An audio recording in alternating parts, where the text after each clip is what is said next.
G'day and welcome again to another Campfire Project discussion. And today I have with me, first of all, Michael Lauria, who helps men create life mastery. How are you, Michael? I'm wonderful, Alan. Alan, thank you for having me again. It's always great to have you. And we also have Paul Stretton-Stevens, who is a future mindset coach. So how are you, Paul? I'm very good, thank you. Yeah, it's good to be here. Now, as usual, technology and commitments and everything else, the fourth person we were going to have today couldn't make it. So, but I suspect it's going to be a brilliant conversation anyway, because the subject we wanted to talk about was turning adversity into action. Now, I know that, Paul, you had suggested this one to us because of the number of plights that people are going through, floods, fires. I think you've lost a couple of TV presenters over there in the UK with suicides. You've had the Royals having their issues. So it just goes to show no matter who you are, everybody can go through some adversity. But how do we handle that adversity to turn it into something positive?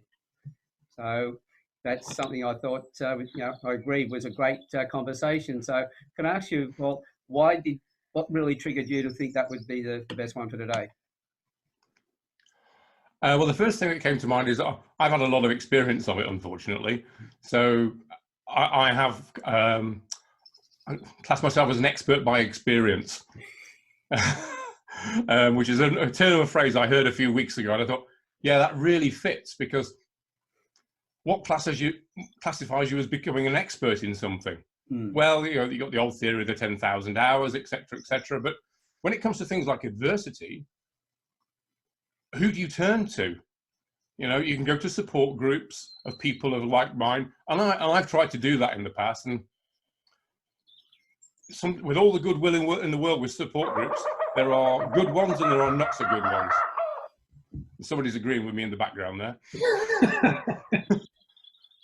And they tend to, after a while, okay, there's a use for them, and you can open up and you can share things, but there comes a point where you pull away from that. Or you think it's not suitable for you because some of the group are moaning and continuing, and they're not moving out of their adversity into some kind of action. And I've spoken to lots of people over the years, and that seems to be a common theme, is how do you turn that adversity into action? Or how do you get out of that adversity? Because it's an easy option to stay in it. And the why me syndrome, and just wallow in that, when in actual fact what you need is the kick up the backside, really, to sort of get some action going, find some purpose in your life. And that's what I really wanted to touch on, is that side of adversity into action. I mean, I've broadly, there's lots of different adversities we have in life, but broadly there's 6 main issues: physical adversity, where somebody's had an injury; mental adversity, where somebody's been through some trauma; social adversity, where people are socially inept or find themselves in new situations where they're not able to function socially; and there's spiritual adversity, financial adversity, and emotional adversity. And any of you guys listening out there, that's one of the number one things I find in men, is emotional adversity, not being able to open up and really express themselves and articulate how they feel. I mean, what do you guys think about that? Yeah, I have some perspectives on that, and I totally agree with you in that I've seen a growing community here in Australia of men who choose to stay within their pain. And they actually gather in groups, and they cry a lot, and they hug a lot. And I don't have a problem with crying or hugging, but then they do that for months and months and months and months on end. And then they find themselves getting stuck in this pattern of remaining within adversity and remaining within pain and remaining within suffering. And they do that, I think, because they identify deeply with the pain and the adversity, because it gives them an excuse to not take responsibility and then not actually take action. Because then, in order to take action, you have to take responsibility for the results that you've created. And in order to do that, you have to then say to yourself, well, I'm a co-creator of my experience. And then as a result of that, I have to take responsibility for the fact that I have had a part in creating whatever adversity I'm experiencing. And so a lot of people don't want to do that because it's very difficult to take responsibility. They'd rather blame and find fault. And I think there's another part of this as well, which is a little bit deeper. And the deeper aspect of this is that pain can sometimes be, or being within pain or deeply identifying with it can be a good excuse to not do anything and not show up in life at any sort of high level in any way, shape or form, which means you don't have to be, there's no pressure on you to work. There's no pressure on you to be a good partner or a good father or a good anything, because you've got all this pain that you're going through and you have to process. I've even had people that I've heard about that they've been stuck for years and years and years, and they continue to blame things like ancestral patterns, that seem to carry through. Apparently they carry through for generations and generations. I think we could all say the same thing. But it's taking responsibility, isn't it? Going, well, that could be the case. However, I have a choice to empower myself towards a different outcome. And so that's my perspective. And it's really about taking 100% responsibility for the results you've co-created with people, situations and circumstances, and then empowering yourself to take some action to move beyond that. And that's very true. It's, if we look back, and I know if I just look back at my past, and I think, well, some of the times when I've gone into that mode, and I've created more problems with it. I haven't solved any problems because I haven't accepted the responsibility. It's pushed people away from me in the process, and I was reveling is probably not the right word, but it's probably a descriptive word. I've been stuck in my own pain and staying in that state and not willing to take the steps to move forward. So then stepping out of that and then realizing that, well, things just got worse and worse until relationships broke up and everything else. And then realize, well, that didn't work for me at all. What other action could I have taken? People say, oh, that's inaction. Well, you're actively being, locking yourself into that state. So what can you actively do to get yourself out of that state? Yeah, I see where you're coming from on that. I mean, when I had my second back operation, which was on the same site, they said there was a risk of nerve damage because they had to go through the scar tissue. And there was. It was paralysis of the left leg below the knee. And I was on elbow crutches for short distance and wheelchair for long distances. And I remember probably about 6 months later going for a follow-up appointment. And there was a guy in the waiting room with me who had the same operation in the same circumstances as me, and he was a doctor. And we sat in that waiting room and he could not string a sentence together. He was really so down, so depressed, so not moving forward, and he could hardly speak. He was just staring at the wall. He just could not accept the situation. He couldn't move forward. He just couldn't find his way out of that. And by that time, I'd already enrolled on a course in college and university to move on. And it got me wondering then, why am I like this and why is he like that? When we've been through the same experience. And it's down to, as well, I think, your previous life experiences as well that you've come across. I mean, absolutely. He was a doctor. He presumably he hadn't been through the services like I had, the military background, and I have a different mindset to him. And that helped me tremendously. And I just wished I could have helped him develop his, so he could get out of that and move forward. Yeah, there's a lot to be said for the experiences that we go through prior to the adversity, and because I think that gives us a lot of context around how people actually deal with the adversity in the moment. Yeah. And I can tell you a little bit about my experience. So I grew up totally the life that I had before my greatest adversity in my life, which was divorce and then subsequent alienation from my children, and all the financial struggle and everything that happened as a result of that. I was ill prepared for that adversity because I'd grown up in a very healthy, loving, compassionate, connected, close family, and my parents were still together and everyone had a good relationship and there were no problems. And so when I started experiencing adversity, I had no idea how to deal with it. I was ill-equipped to deal with it. And so I didn't deal with it as well as I could have perhaps, but then there are other people who have gone through the same adversity and they perhaps have dealt with it better because maybe they came from a broken family to begin with and they had some context around it. And they kind of knew, well, this is what dad went through or mum went through, or I've been through this experience, or at least observed other people go through the experience. And so you have some context. So I think context is a big thing when it comes down to dealing with adversity and how you actually do that and how well you do it too. So, but having said that, there are some things where there are some situations where people just get stuck and they allow themselves to get stuck as well. Yeah. And as you said, you know, a lot of people fall into the trap. Well, we are the sum of all our experiences and what we've been through, how we've handled it, sets us up for the next moment in life. So some people will have the ability to come out of it quickly, recognise, you know, we all get knocked down, but some people will get back up faster. They will take a positive direction, where others will just wallow in it. And, you know, it doesn't make a person good or bad. It just shows you what their past has been up to that point. Did they have things happen that gave them some tools today that when that same, like as you said, Paul, the doctor, not having the skills that you had because you had the military skills and that existed. So what you learned from there, he didn't have. Completely different life. Absolutely. But if he had had those experiences, well, would he have been the same? No, you're different people, but he may have been able to handle them a lot better. Yeah.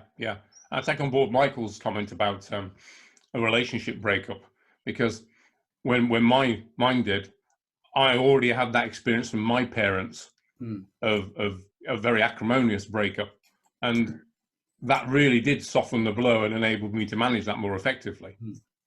Yeah, and I recognised that at the time, and for one, I was thankful for having that previous experience, and it just set me up to move forward. And I think that's one of the things you need to do, because when you have an adversity, no matter what it is, I think what you have to do is, in my opinion, is get a routine together, be disciplined, get a routine. When you've got that routine, find purpose. If you haven't already got your purpose, find a purpose, discover a purpose, or rekindle a purpose that you had previously. Of all the people I've spoken to, the common theme there is purpose, and that helps you through it. And I think once you find that, you start to have focus, and then you can start to move forward.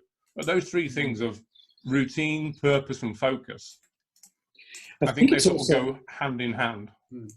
I think it's also, and I can tell you again from experience, that when I was in the middle of all of my adversity, with no context with how to, in terms of how to deal with it, if somebody had said to me, you need to form structure and routine and find a purpose, I would have said, listen, buddy, I'm just trying to get through each day here. And so I can relate to that, but I can also relate to how important it is to have routine, structure and purpose and meaning in life too. And I think there has to be a catalyst for somebody in order to start to have a look at their results. And this is a thing that I teach, you know, in my programs and to my clients. Let's look at your results. And are these the results that you'd like to continue to receive for the next 5, 10, 15, 20 years? And if the answer is no, then sometimes even that awareness, that realization is enough of a catalyst for them to start to realize that they need to make some changes. And most people do when they realize that and they have that catalyst moment, and other people don't. But I think it really comes down to the individual, their motivation to create a different experience of life, and also the context behind their experience of life prior to the adversity too. There's so many factors involved. That's it. Yeah. We are the sum of all those experiences, and they're going to impact.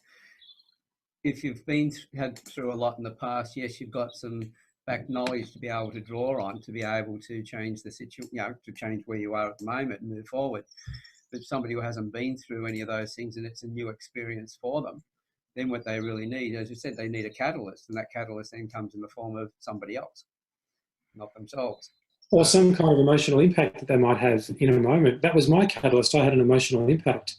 There was something that happened to me, and I think I've shared this before, but I'm happy to share it again. I'd gotten to a point in my life where I hadn't seen my kids for nearly 18 months, and I was just feeling depressed, and I was down, and I'd lost my job, and I was suffering financial hardship as well.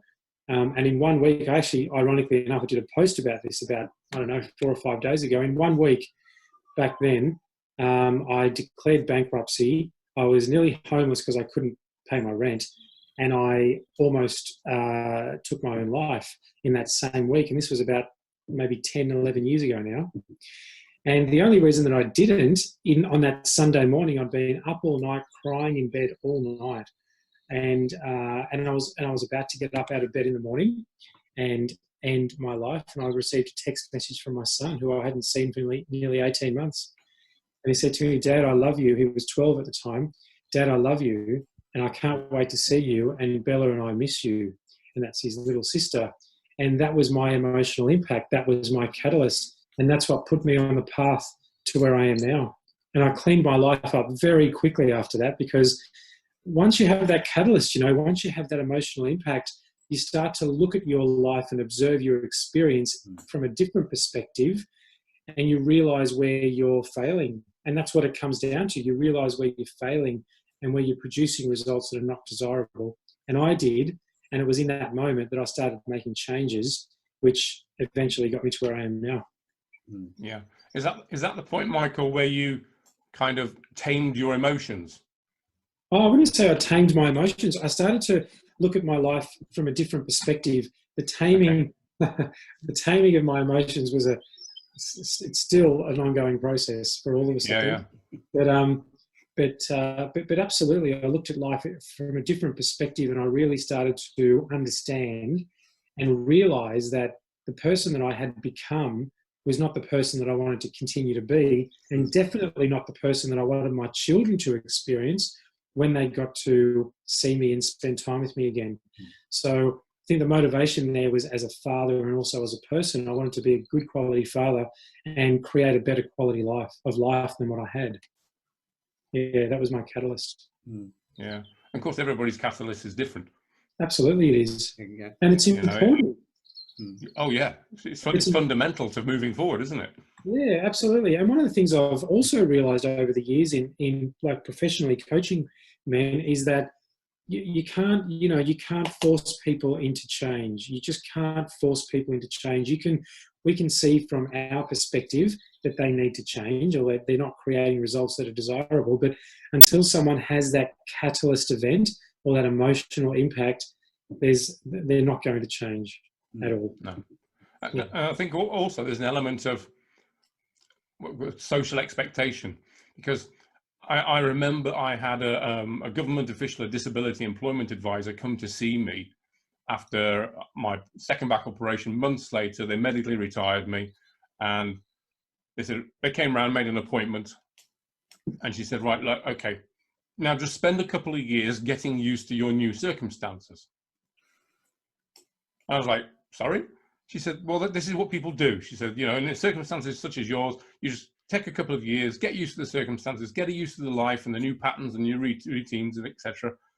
And she was a government official trying to lay on me her expectations, or her department's expectations of somebody who was newly disabled. And I just found that very, very strange. A very strange thing to do, rather than try and motivate somebody, help move them forward. And I remember saying to her, I said, "Look, I've already enrolled on a university course." She goes, No, it's far too soon for this." I said, and this was on a Thursday. And I said, "Well, it's a bit late for that. I start Monday." She goes, No, you can't possibly do that." I said, "Why not?" And that question, why not, it threw her completely. And I remember the lady to this day, and she was lovely, but that's how she was trained to help. And I don't think in those circumstances that was very helpful. I mean, it might be for some people, get used to the circumstances of life for a couple of years before you decide what you're going to do for the future. But it's not a one-suit-fits-all remedy, is it? And I think sometimes we are kind of out of the normal expectations. And by doing that, sometimes you can stand out, and those people who are there to support you worry about you and concerned, because she was on the phone quite regularly afterwards saying, "How's it going? Do you need any help? Do you need this? Do you need that?" And she wouldn't have probably done that had I just sat there and said, okay, I'll wait a couple of years to see what, what happens. That's it. It's interesting how people project their perceptions and their perceived limitations onto other people. And as you said, expect people to act and behave and just live a certain way based on their own experiences and based on their own expectations. And you've obviously done other things that are totally different from what she expected or what she's seen from other people. So that's interesting, isn't it? Yeah, there's a number of people who try and, just placate somebody. It's okay, don't worry about it, because they're just trying to let them get through the day. They're really locking them into that state. As I said, you're just going through it over and over again. The best thing you can do is if you actually work with somebody, is to challenge them, ask them, what would you prefer? You want to stay in this state, or do you want something better? What do you want? What would it look like? Get that person thinking more in that positive way. As you said, Michael, your catalyst was your son sending that text message. That was probably the best person to come along and help you at that moment. That drove that change. So I think the one thing I'd always be looking at, regardless of whatever situation I'm in, if I am looking at listening to other people, where's it coming from? Is it coming because they want to help me, or is it something that they think helps me because it's what they tell everybody else and fit it into that category? You need somebody who, if they're going to be working with you, is to understand what sort of a person you are, where you want to go. And they only do that by asking questions, not turning around and saying, well, look, this is the norm. This is what everybody else is doing, so you should be doing the same. Do you know in those circumstances, people that should be visiting someone who has suffered some kind of physical adversity, should be that the person that's visiting that person should have undergone some kind of similar sort of thing so they can relate and kind of understand.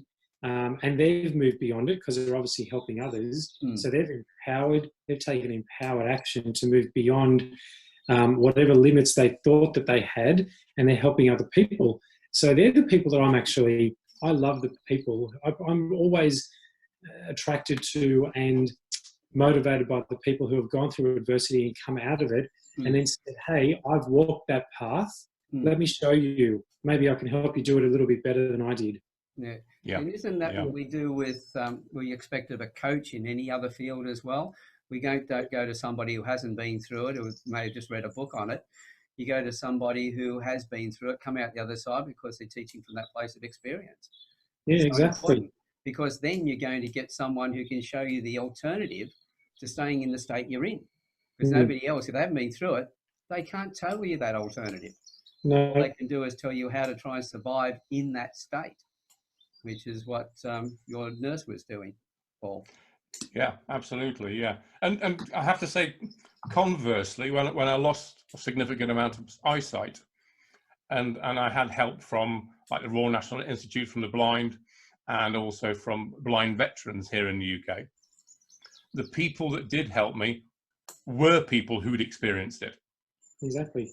The majority of them. And because who else could possibly understand and relate? Absolutely. And that was just so refreshing.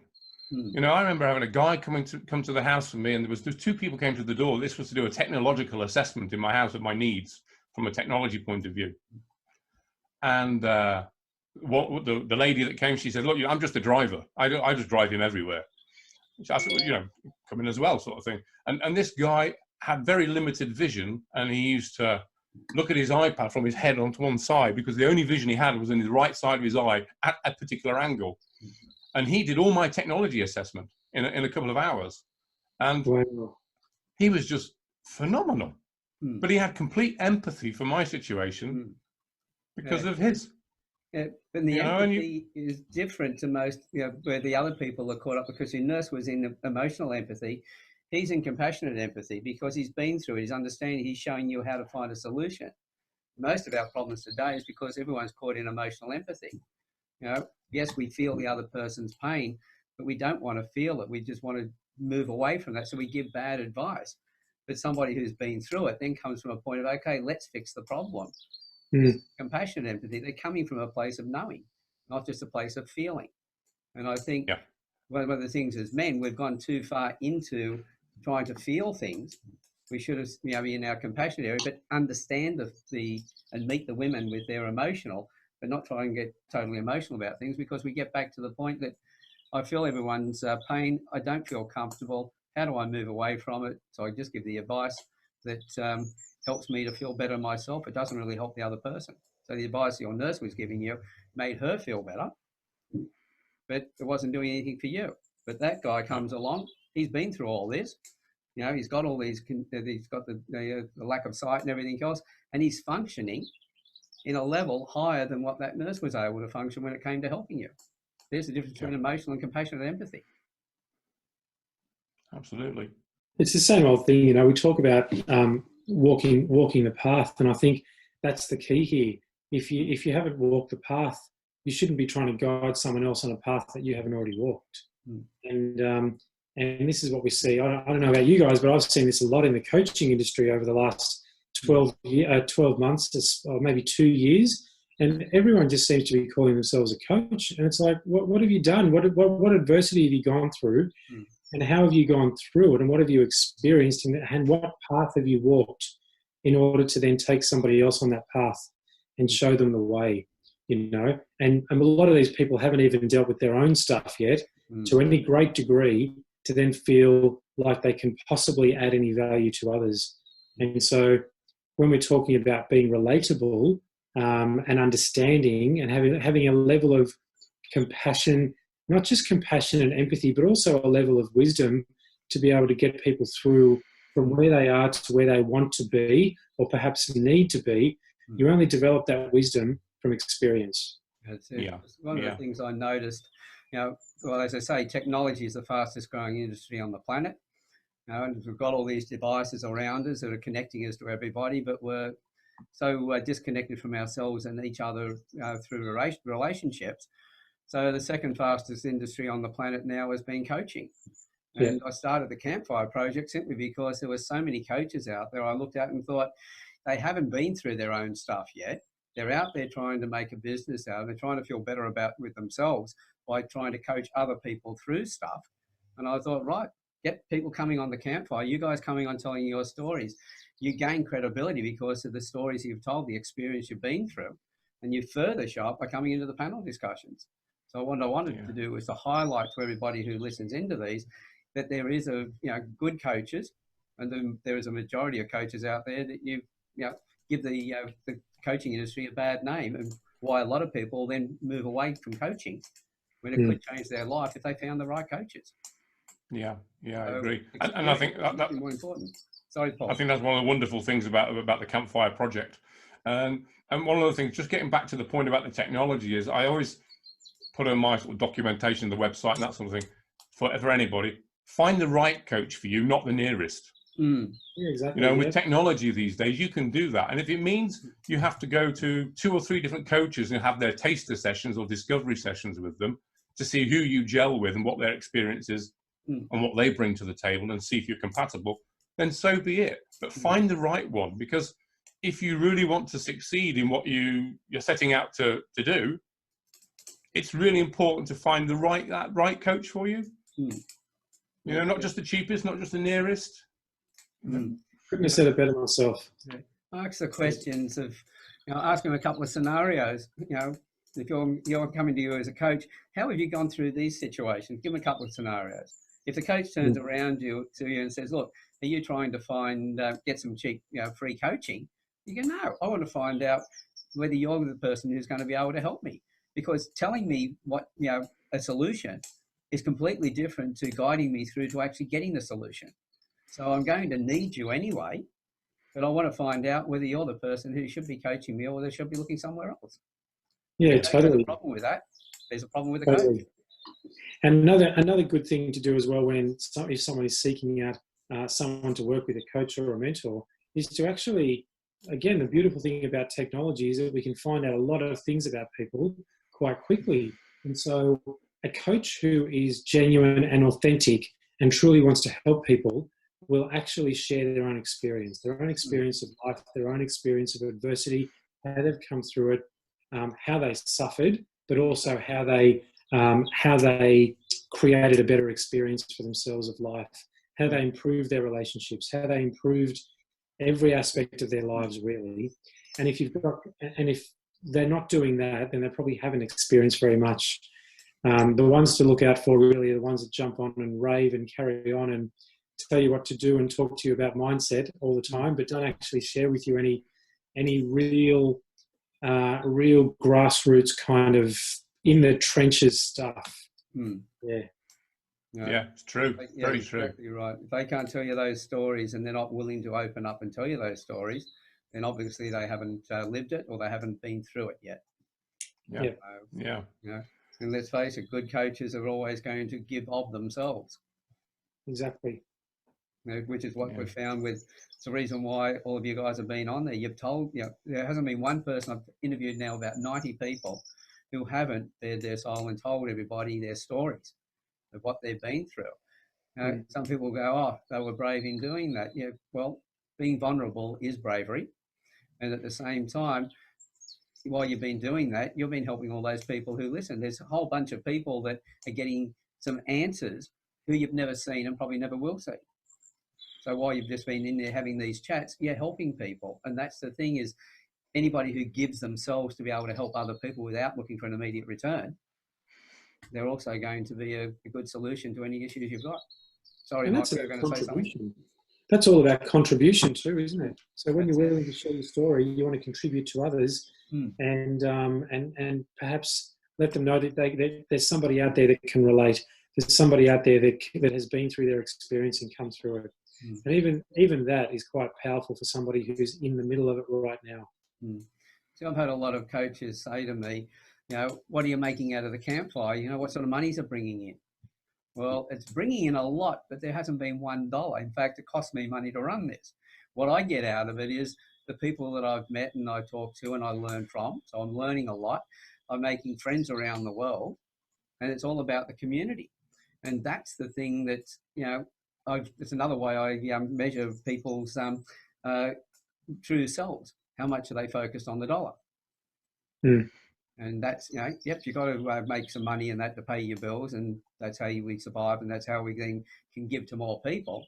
But if all that person's focused on is the money, they're not giving you any information, they're withholding things. It's like, when you sign up, I'll show you then. All I can say is, from that coach, run. Find another one. Yeah. There's plenty of good coaches out there, but finding them amongst the myriad of coaches who really haven't lived any experiences, they're quite difficult at times. It amuses me sometimes, if I can just put something out there very quickly, it amuses me to see these coaches who are in their early 20s and obviously haven't experienced very much in life at all, and they call themselves mindset and life coaches, but I wonder, anyway. Well, I know where you're coming from, Michael. I'll give you a little example. I used to get annoyed every time I heard one of these young people get up, male and females, and they rah and carry on and scream. And one guy who's, F's every second word in his presentations and everything else. And I was sitting there watching one of the nature shows one day, and it showed you've ever seen a skimmer bird? A skimmer bird has a longer lower beak than a top beak, and it flies across the water very gracefully, and the bottom beak skims in the water, catching small fish and insects and things. And then there was a little chick running along the ground through a puddle, a baby skimmer chick, practicing. So every time I see one of these young people get up on stage, I no longer get angry with them or feel annoyed with them. I just think of that little skimmer chick, and I just go, another skimmer chick, and have a little bit of a laugh about it. Yeah, I get that analogy, but the difference is the skimmer chick isn't trying to get out there and teach other skimmer chicks anything, right? It's just trying to learn and go its own way. But I think some of these people out there are actually trying to make money off others from a place of non-experience and lack of awareness. But little skimmer chick just reminds me of somebody who's still practicing to imitating somebody else, and that's what I see a lot of these people trying to imitate. People like Anthony Robbins, who have been out on stage for a long time, and as you said, then they're making money out of it. That's where the difference of the skimmer chick is. But it was my way of taking away that annoyance every time I heard it, because I'd just walk out of the room and I hear these young people get up, get some experience. But they say earn your stripes. Yeah, yeah. And nothing can beat that. That wisdom of age and that wisdom of experience. There's no replacement for it. That's it. No, There just what I isn't. say to You know, people, and yeah, I what think I say, fortunately, most of the people who take that first step to go towards coaching, the majority, in my experience to date, understand that element of it. And those who have shall we say, a limited budget and have a mindset where they want everything with instant gratification will go to whoever comes up first in the search engines, or whoever's in their area, or whoever's within their budget that they're looking for. And I've spoken to a couple of people and they've already been to other coaches, such as the ones we've been talking about, and yet they still have their desire and they still have their wishes, and they haven't been fulfilled yet. And I say, well, what work have you done previously? And they start talking about it. It's all textbook stuff, but it's all right knowing the textbook stuff. It's how to apply it. That's it. And how to apply it when you're working with a client. And you can only do that through experience. Exactly. And that's totally agree. There's a big difference between knowledge and experience. Knowledge, you know, watching YouTube videos, reading books, going on, doing weekend courses, etc., etc., gives you the illusion of knowledge. But then when you actually go out there in the real world and you try to coach someone or you try to help someone, it's very, very quickly, it all comes undone when you're relying on just on regurgitated knowledge. Yeah. I mean, I was talking as well about earlier on about social adversity, and I think this is a real issue I see, especially with men, because if they're on their 9 to 5 and they're coming home with to their families, some of them have very few friends to go out with, and when they do go out, they're not comfortable in social situations very often, because it's not a work scenario, it's not the family scenario, and they're out then with other people. And I've come across quite a few people who feel a bit awkward in those situations, but there's other types of social adversity too. Give you an example. I'll give you one example of mine is when I lost my sight. In a group situation, it's really difficult to know when to chip in, because you can't see the body language. You know, when you've got that group and when you can see, you see that next person, you hear the person about to tail off with their conversation, and you see the next person with their body language is about to chip in, and you lose all of that. So I felt then, well, how do I contribute to these conversations? Because I don't pick up on the social cues, that body language. And that was a real difficult thing to overcome. And what I had to do was build a strategy. And I think I use this with some people now who experience social adversity, is to build the strategy as to how you can manage it and how you can cope it better. And it may be you try 2 or 3 different things until you find something that's comfortable for you. For me, in a group situation, I just say at the beginning, quite openly now, sorry guys, I can't read your body language, so if I chip in and it's inappropriate at that time, just tell me. You know, and everybody goes, oh, okay. And they're really accepting of it. And I think just having those little tactics and strategies in your mind when you enter a situation gives you a little bit more confidence in order to move forward and interact and be comfortable in the social environment. But it can go deeper than that. It depends what your situation is. I mean, I think I've asked you this before, Alan, but Michael, how many I've been like this since 2015 now with sight impairment. How many people do you think have ever asked me what I do for a living?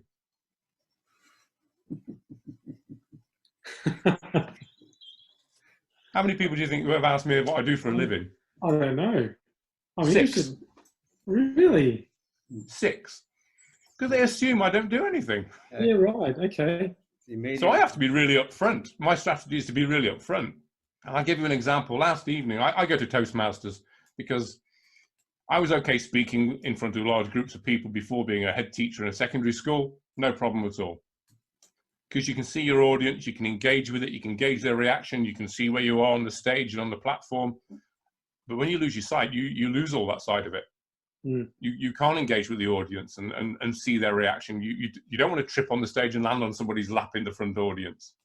So strategies and tactics are, at the beginning of it, you say, look, I'm wearing these dark sunglasses for a reason, because I'm, really, the lights are too bright for my eye condition. Can I have one volunteer in the first line of the audience? Okay, great, thanks. Tell me if I'm getting too close before I end up sitting on somebody's lap. Tell me before I hit a wall or something like that, or the lectern. And if I ask a question to the audience, please don't show me your hands, because I'm not going to see them. Give me your voices. And I do that before every talk now. But these are the strategies and tactics, and that's the extreme because I'm in a public environment. But you can do this as individuals. If you feel you have difficulties or social adversity, you can build strategies and tactics. And I think for anybody listening or watching, knowing that and then discovering what they are for that particular person really empowers them. And it really helps you move out of that social adversity. And I just wondered if any of you guys had come across any form of social adversity, so we can help others with that as well. Well, first of all, just on that itself, it's the immediate response of people who may see your condition, you want to call it that, and then get caught up in their emotion or empathy and find it really uncomfortable. You've gone straight to compassionate empathy with them and shown them how you've lightened it up, you've made it easier for them, you've taken the emotion out of it, and you've made it a little more open and fun. So straight away you put them at their ease. So I love the way that you do that. Yeah, me too. And connect it with something that we all connect with, and that is humour as well. Which is that's a real strong connection. If you can connect with people via humour, you build rapport very quickly. You really do, and everybody feels comfortable. So that's really quite powerful. That's really awesome. Yeah. So answer Paul's. Yeah, I was just going to say. Yeah, so I was just going to say, what do you see as maybe your social adversity over the years, or other people you've come across, and how they got out of it? I can probably tell you that after the experience of my first marriage, I was very, very hesitant in getting into a committed long-term relationship again. So I'm sure that you could probably class that as a form of social adversity. So probably so I had to overcome that, and that was a process because it was really about learning. It wasn't really about the other person or the fact that it was a long-term committed relationship. It was learning to trust myself and the choices that I was going to make as a different version of me than what I was previously. So I think the more so, like everything, the adversity is within, and if we can come to terms with whatever story we've told ourselves about our situation, we can overcome the adversity that we create within ourselves. And I think the other one as well, the other social adversity that might have, it used to be, I think it used to be a challenge for me. It's definitely not anymore. And that is sharing my story, because it was very painful. And I went through a lot of stuff around that for a lot of years. And I lost a lot, but I gained a lot too. And I think being able to get to a point where I could be open and vulnerable and transparent and honest about that, and about what I went through and how I felt, and the fact that I had to declare bankruptcy, and the fact that I nearly killed myself, took my own life, and the fact that there was all this other stuff that happened in family court, and there was everything, right? That's, men really identify with that stuff, and they say, well, that must mean there's something wrong with me. And it wasn't until years later, 6 years after the fact, things started to calm down, and I started to relate to other people because I heard other stories, and I knew that I wasn't the only one. And that was powerful for me, because it's like, I'm not the only one. It doesn't mean I'm a bad father. It doesn't mean I'm a horrible person. It just means I created co-created a situation that created an environment of adversity that now I have to get through. And I think that was one of the catalysts as well, which put me on the path that I'm on now, which is about sharing my story and helping men. Because there are a lot of men out there that go through what I went through. And there are and then later in life, I went through the other part of it, which was then striving for levels of success that society tells us that we have to achieve as men, and then destroying other parts of my life in that quest. And so there's been a lot of stuff that I've learned over the years, which I share with men now, and I think that social adversity is something that's quite powerful. I'm really happy that you brought it up, because a lot of people, I think a lot of people minimize the impact of social adversity. And we talk more about, we talk a lot about group situations and how do we operate in a group. But a lot of that social adversity and social anxiety even comes from within, around what we believe about ourselves and what we're capable of. Yeah, yeah. And what other people will think of us too.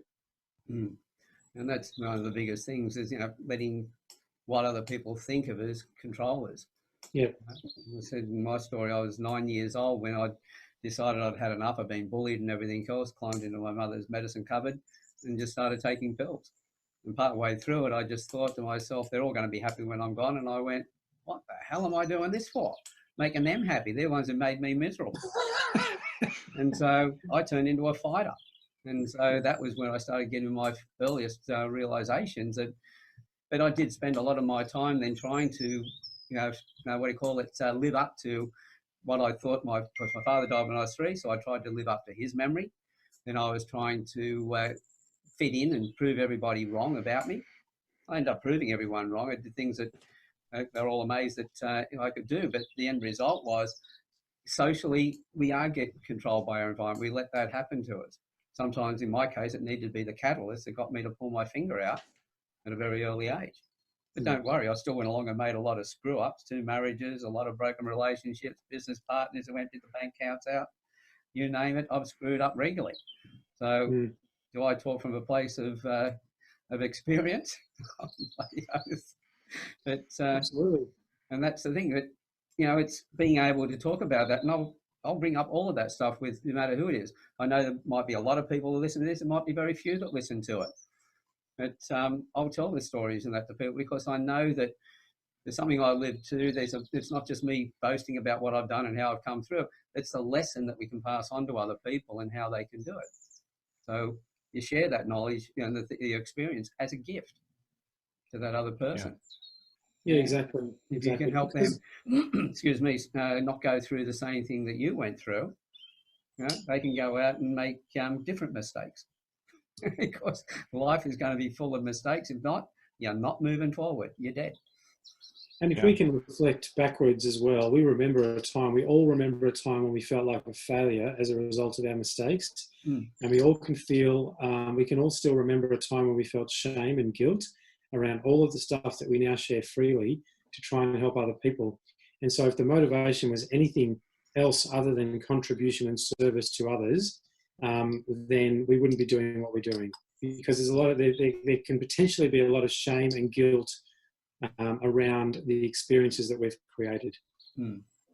Yeah, and I think for anybody who's in a situation of adversity now as well and they can sit there and think, well, it's okay for them. They come out the other end, they're they're there, and I'm still in this. Because they're experiencing all the emotion, all the different things like procrastination, self-doubt, lack of focus, indecision. They may be playing too small when they can play big, but they have that fear of failure. So all those different feelings are taking place when you're in adversity.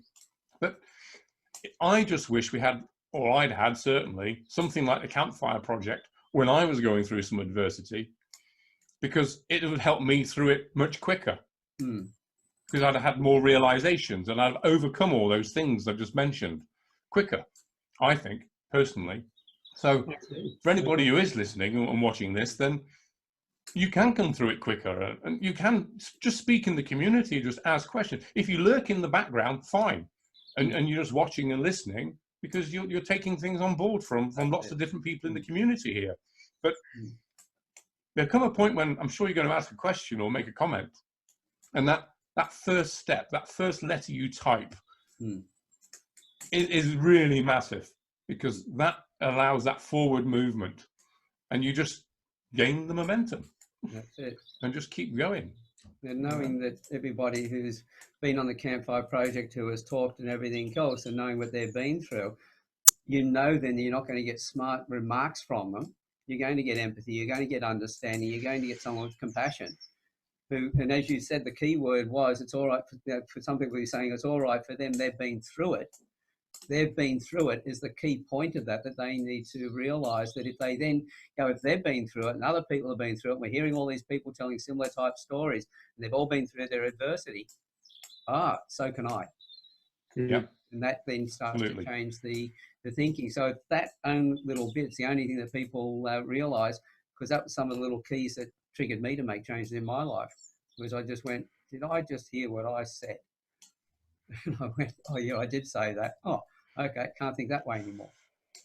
I've got to do something different. And also, nobody is limited by the experience of life that they're having right now. Just because you're having a certain experience right now, it doesn't mean that tomorrow you have to have the same one. And next month and next year has to be the same experience of life.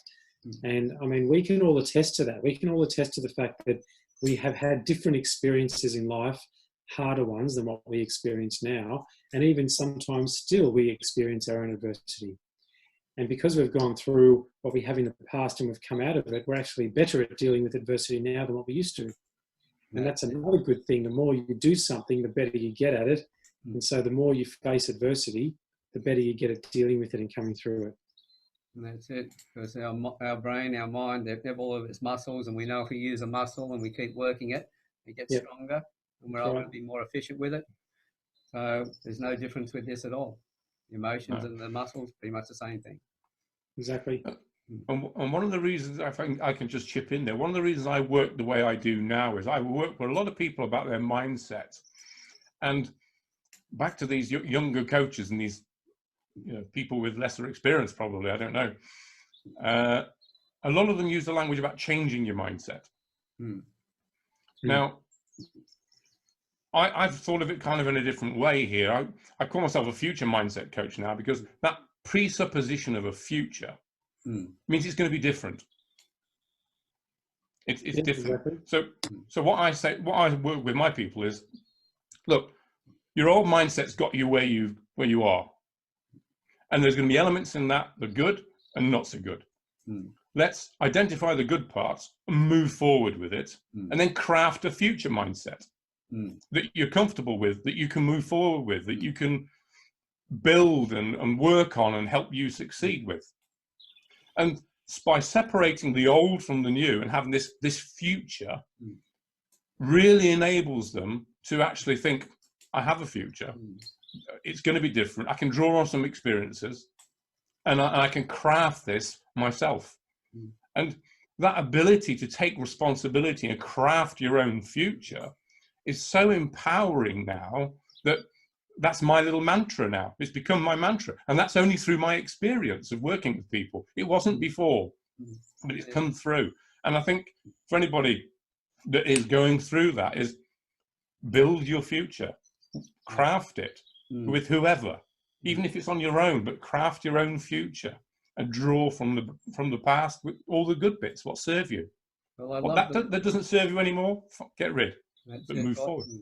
I love the word craft as opposed to change, because change, the image I get there is changing the sheets on your bed, say, fresh sheets on. But craft, think about, a sculptor or somebody who would, doing something in woodwork and building something. So one is just, you just do it, but this other thing, you actually craft it, you put yourself into it, you design it, you take it where you want it to go. So I've always hated the word change, because, well, okay, how do you do that? It's it's such an empty word. But if you say to someone craft, you go, oh, okay, I'll be doing something. I'm actually not just instantly changing it like that. I'm developing, I'm learning, I'm growing, and I think that's a hell of a lot more powerful than the word change. Yeah, so, absolutely. Yeah. At all these talks when somebody mentions things, I always try and walk away with something. So I'm going to steal that term. Go for it. I mean, it really does make a difference. I mean, it's semantics, but it really makes a huge difference to people. The semantics are important. The words we use actually mold our thinking and our futures. So thinking of the right words and going, okay, is that word really served me? That description of it really serving me? What would be the description that would serve me? Michael, you were going to say something there a moment ago. Oh, just quickly, a real visualization that I take people through in terms of what it means to actually, as we were talking about before, because everybody says, oh, you have to change your mindset.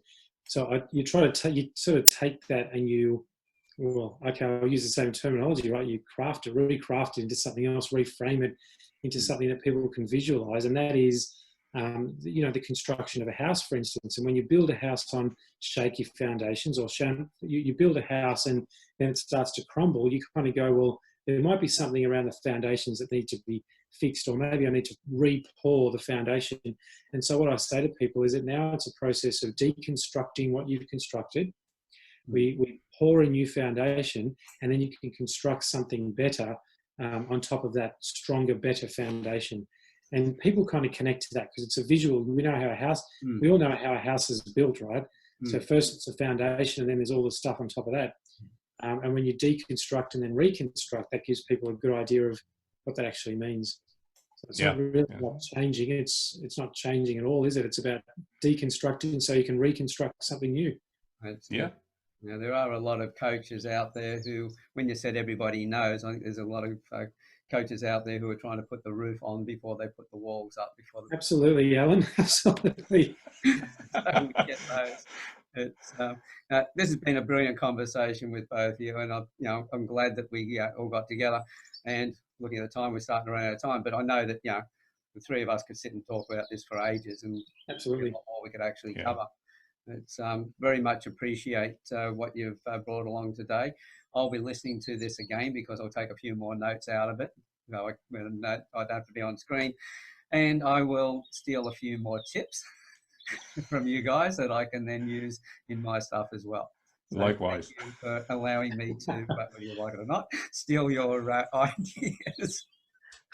It's not stealing, Alan, it's sharing, isn't it? That's it. It is, So again, Michael and Paul, thank you very much for being here. And to everybody else who's been watching in, I hope you've got a lot out of it. And remember, if you're in a position where you're looking at making some changes, if the time's right, get in touch with these guys, have a chat with them, and see how they can help you as well. And always remember, I'm here as well. Anyway, again, thanks everyone for being here, and we'll see you on the next Campfire Project. Bye for now.